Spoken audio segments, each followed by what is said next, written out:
Hi, this is Rick Adams from practicalcsm.com, and today's podcast is the third and final part of job hunting advice for customer success managers with my guest, Alan Fecamp, Director for B2B SaaS Technology for PIE Recruitment. If you listen to the previous two sections of our conversation, you will already know that Alan is a recruitment expert with a lot of knowledge and experience who is well worth listening to. In part one, Alan set the scene in terms of how to audit one's own knowledge, skills, and experience and determine what types of customer success roles to apply for, how to start filling knowledge, skill, and experience gaps, and how to start building a personal brand on social media. In part two, Alan talked about where to go to find the best positions being advertised and how to create a good quality resume and cover letter. In this third and final part of our conversation, Alan concludes by discussing how to improve the odds by doing more than just sending in the application hoping for the best, and how to prepare for and perform to one's best during the interview. I hope you enjoy part three. We had better talk about, because what so far we've talked about sort of like, okay, we've got as far as finding potential roles. We haven't talked about applying for them. No, we've been talking for about 50 minutes. So we better go. It's totally my fault. So apologies for that. So let's get on. Let's say that we've now, we're in this position. We've done all the things that we've talked about so far, which I won't repeat yet again. And we've now identified a position that looks right for us. Okay, we think, this one. So we're going to apply for it. So you, Alan, quite obviously have seen thousands of resumes over the years. So let's talk about the resume and cover letter, and indeed, whatever else you want to talk about in the application process. But in your opinion, from my perspective, what makes a good resume and cover letter, and what makes a good process of sending them in? I guess I would add to that. So how should you go about creating the best possible resume and cover letter, and what else should you do apart from just writing it and sending it off? Fine. Okay. Well, I start by saying don't use a template. You can tell instantly when somebody's got a standardized cover letter, and it's just being fired off to a million companies. With all of these things, it's about personalization.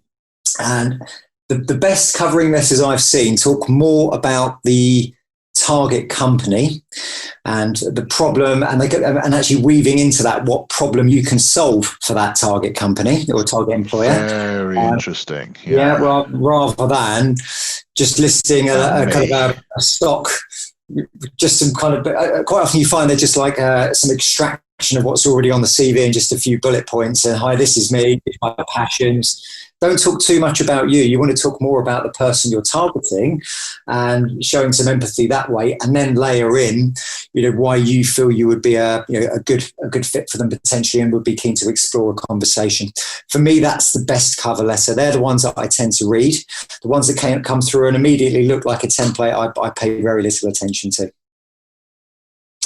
To do that, apologies, Anna, I'm interrupting you, but to do that, obviously, and you should be researching the company. So you should be doing that anyway. But the point is that what you're looking for is your understanding, well, what are their strategies right now? What are they doing?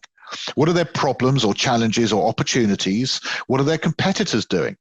Have they just launched a new product recently? Have they just brought in a new chief marketing officer recently, or what's happening in their world that you can bite on and say, well, in my previous company we also and I'm really excited that you are doing this right now because I feel I could bring X, Y, and Z to help you do it. That's the sort of thing we're talking about. Spot on. That will resonate with people. You're talking to it demonstrates you've done your homework, you've researched it, and you've thought about the application, and you're given a really solid reason for the question, well, why you? Because not because of you specifically, but actually, why you? Because of us, because of our needs. Yeah. I've got something you need. Yeah, absolutely. I think putting yourself in the shoes of the person hiring, that what would you want to see? It's kind of, if that lands on your desk and you're reading it, it's gonna spark something in you to go, this person's of interest. I want to have a conversation with them. Versus, a standardized template that you can tell has just been regurgitated 10, 15 times over and just gone scattergun. People won't have interest in that. It needs to be sniper-like in this market, and has to, you've got to hit home with these applications. And I think that's what the cover letter will do that. So your cover letter should be at least 12 pages long. Is that correct? 12 to 15. talk to me about the size of the letter. What are we talking about here? A page. It needs to be concise and really kind of. You give you an example. I mentioned when we were chatting before we started, I put a post out and had 650 applications to it. You've got to make it concise and fewer words is more at the moment, I would say. Just be respectful of people's time, but equally, I think absolutely less is more when it comes to recruitment.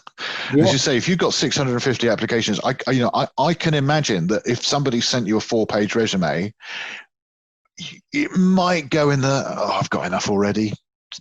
I'd be tempted if it was me. I'd be, I've got another 649 here. Do I really need to read the 4-page resume? I think the world we live in, people value conciseness, don't they? It's. I think the kind of 4 or 5 page CV and that's a very good point. In customer success, how can you get to the point with your customer? Yeah. Can you cut to what's important with your customer? Clearly not. You can't cut to the point in your resume and your cover letter. What makes you think that you're coming across as a great communicator? There's the empathy thing in there, isn't there? Yeah, great point. Respectful of people's time and all of those things. So I think less is more. No more than a page.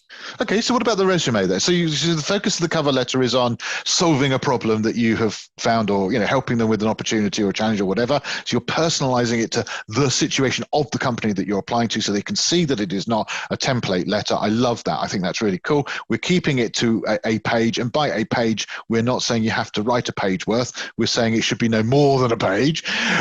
So what about the resume?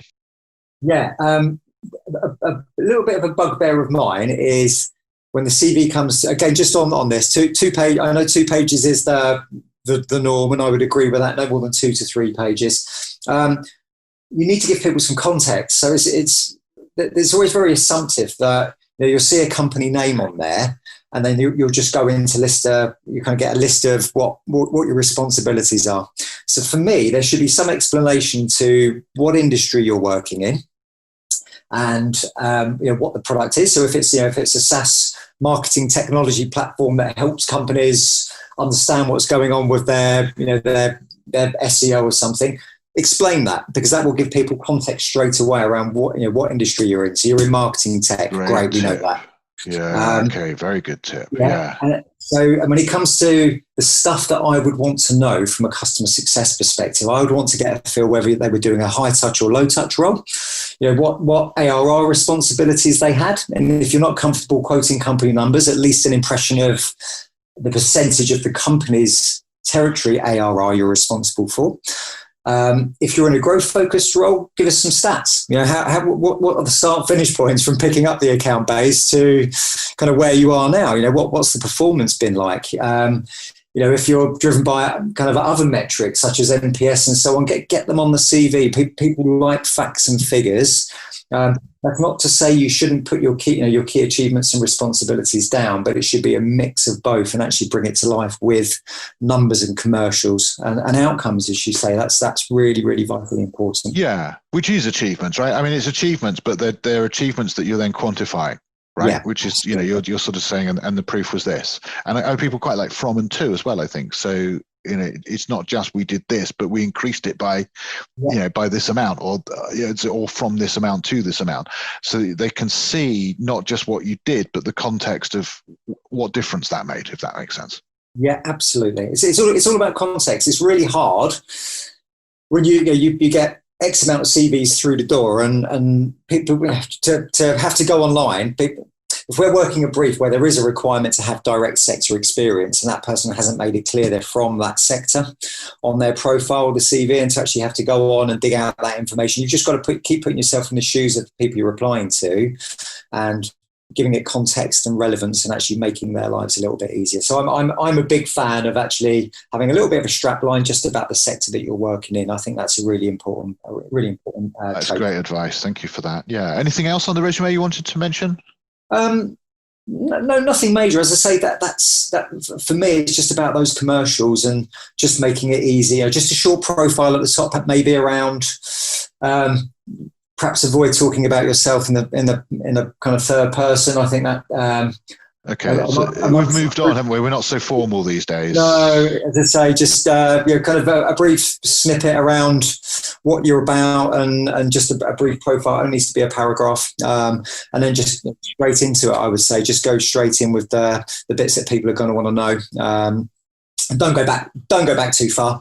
I think what happened 10 years ago. I know it's common knowledge, but people still do it. I think unless it's super relevant to the role you're applying for, I would argue that if it's 10 years ago, it's probably not that relevant anymore, and probably avoid going back too far. Which also, of course, then makes it much easier to keep it to the 2 pages, doesn't it? So, yeah, absolutely. Okay, all right. So look, once the resume and cover letter is written, and of course, there's nothing wrong in keeping like your sort of generic one as well, and then sort of basing for each role, basing the customized version on that one. But you do need to customize, and I'm saying to people, customize the resume as well, by the way, which I assume you also would go along with, again for the reasons stated, because we're looking for the things that we have done before that are relevant to the thing that they're asking us to do in the new role, which might be different to some other role that we're also applying for, where other things that we did before. So it's not a question, we're not lying in either case, we're just re-emphasizing the bits that we've done that are relevant to this role, because it's perfectly okay to do it. So yeah, we're writing our resume to fit the role, and the cover letter, as you said, to fit the company, which I think is a really cool thing to do. So is it just a question of sending those off and then you don't do anything, or can we help improve the odds at all, perhaps by doing a little bit more activity at our end? Is there anything that you would recommend?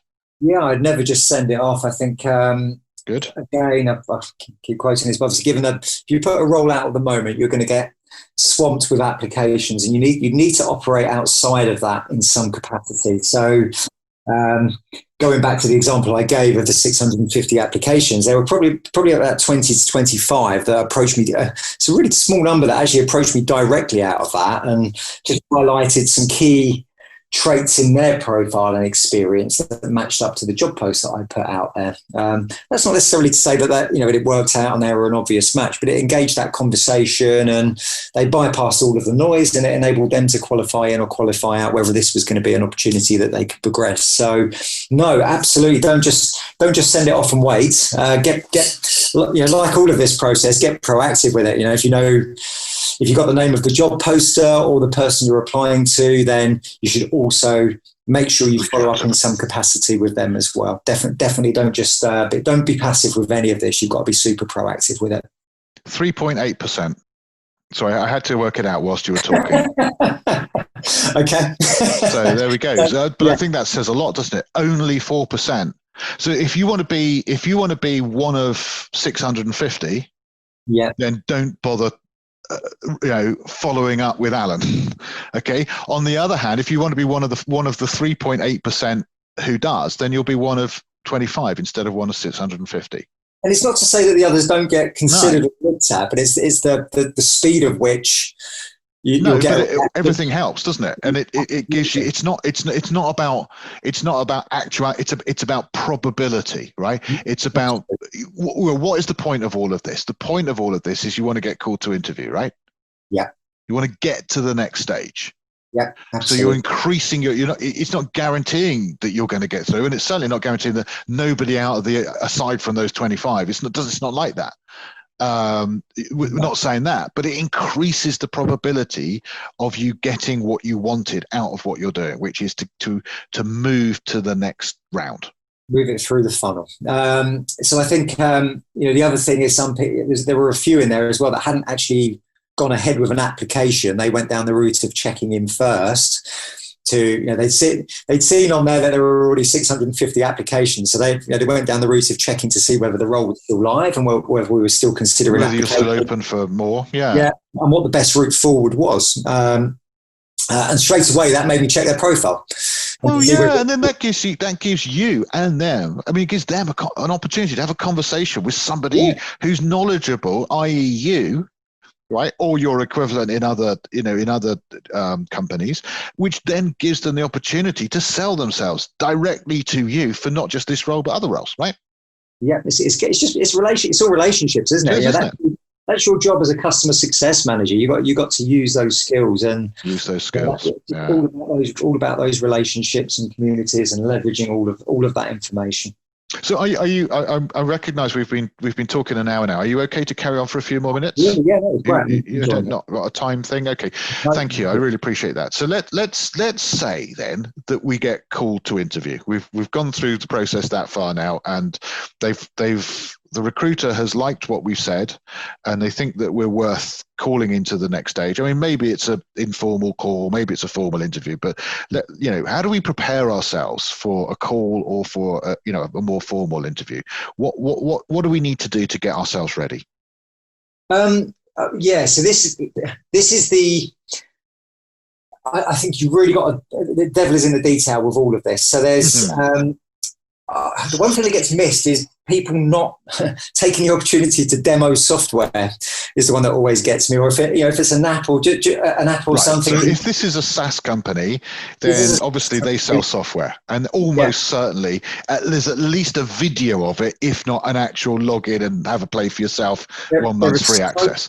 Go out there. There is. It's all out there for you to look at. So there's going to be something. There's just going to be. They're not going. It's not going to be such a secret. They're not going. We do sell something, but we're not letting you know what it is. Yeah, I've not come across a company like that. So absolutely. Get hands on with it. Actually, we had one instance with a lady last week that did a software demo, got herself got one of the sales team to demo the software to her. So went a stage further than just doing like a free online trial. Realised it had super relevance to what she was trying to do within her team, and I think they're ended up going to buy the software. Be the customer. Yeah. So, funny. Great salesperson there. Yeah. You should find out who that was and see if you can recruit them. Brilliant. But you try and get hold of get your hands on the tech or the products in some capacity and understand what that experience is like. I would spend time looking at the existing customer success team. You've got LinkedIn there. You can dig into profiles and figure out what the kind of key traits are of that team. Look at their profiles. How does your profile compare to that? It may not, but obviously that poses some questions for the interviewer. Does LinkedIn Premium give you more options for that sort of thing?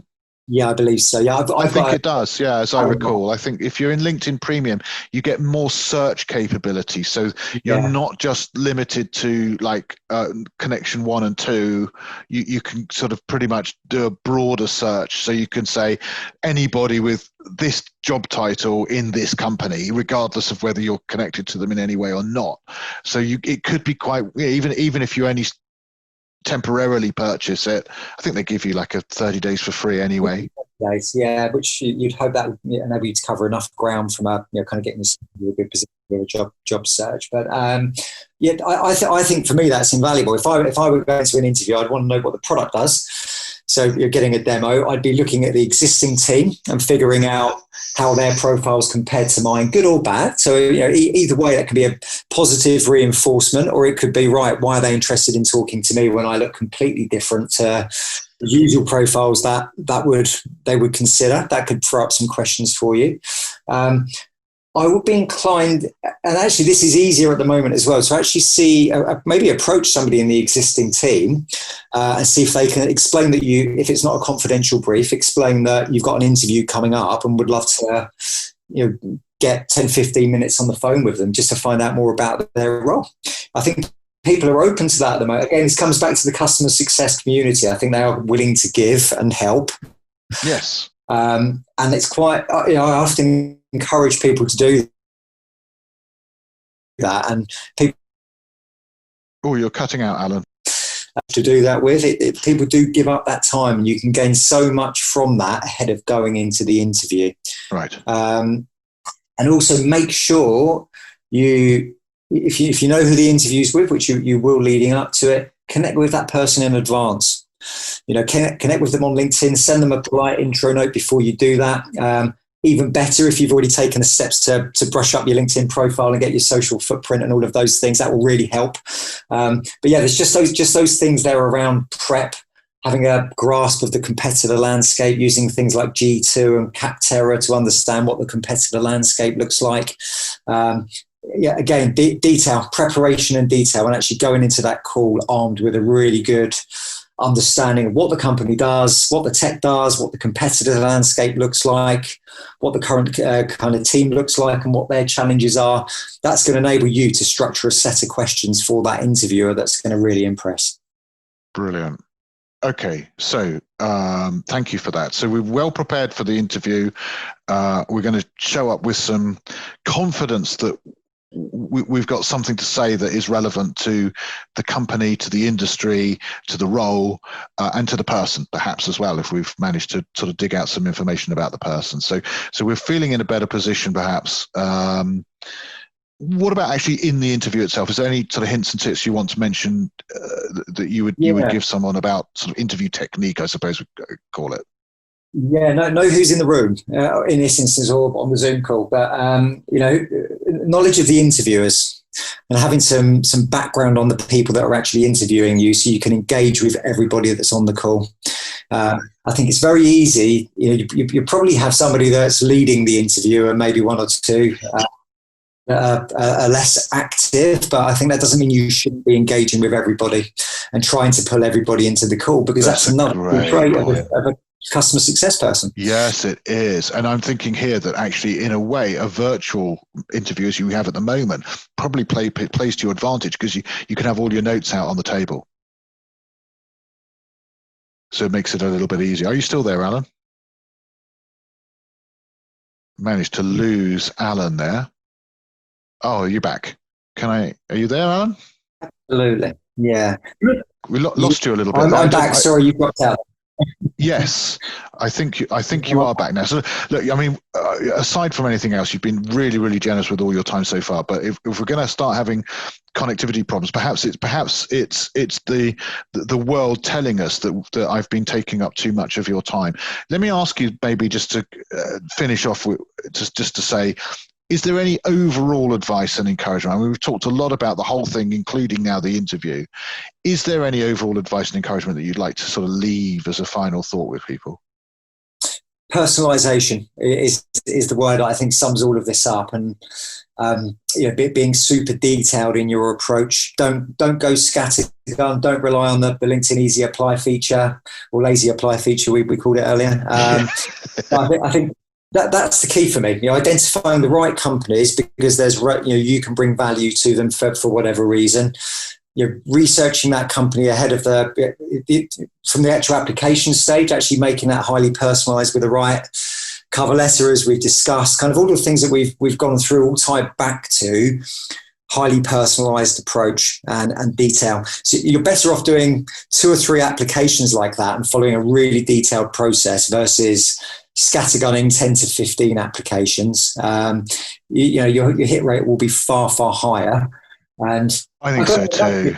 And by the way, right, I mean, you've got to be that person as well for the next X number of years, right? So you're better off applying to 3 roles where you're going to thrive and prosper and enjoy it than you are to I'll apply for all of these and see whether I'm lucky enough to get chosen by somebody who can't be bothered to find the right person, but doesn't mind choosing somebody who picks the lazy approach. You want to find the right company, and we kind of touched on it, but kind of find this is still a 2-way process. It's for you to find the right company for you as well, and you'll gain so much more knowledge by going highly personalized, because you'll have researched that company, the people, and you'll know whether it's the right company for you, and that will positively impact on your approach at the interview stage as well, because you'll be more enthused about it. So I think that's what I would say. Just kind of detail and personalization for me are the 2 most important things.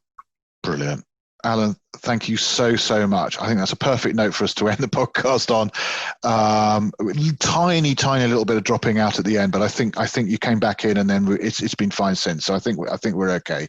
And I've really enjoyed our conversation today. I think you've given a lot of great and very practical advice, and I think that this will therefore be a very useful resource for those who are currently, or frankly, who will in the future be looking for a new role in customer success management. So once again, thank you very much, Alan, for taking the time to talk to me today. It's really appreciated. Thank you, Rick. I really enjoyed it. Thanks for your time. Okay, well, before I end the conversation, just to remind everyone, I've been talking to Alan Fecamp, the Director for B2B Sales and Technology at PIE Recruitment, PIE-recruitment. Is it .co.uk or .com? .com or .co.uk. Both will find their way to us. Perfectly. And we've been talking on the topic of job hunting advice for customer success managers. If you've enjoyed this podcast, please do remember to share it with your friends and colleagues. And also, please do check back at practicalcsm.com for more free, regular customer success related podcast videos and articles. And please sign up to our free monthly newsletter. So my name is Rick Adams from practicalcsm.com, saying thank you for listening to this podcast, and I look forward to talking to you again in future episodes.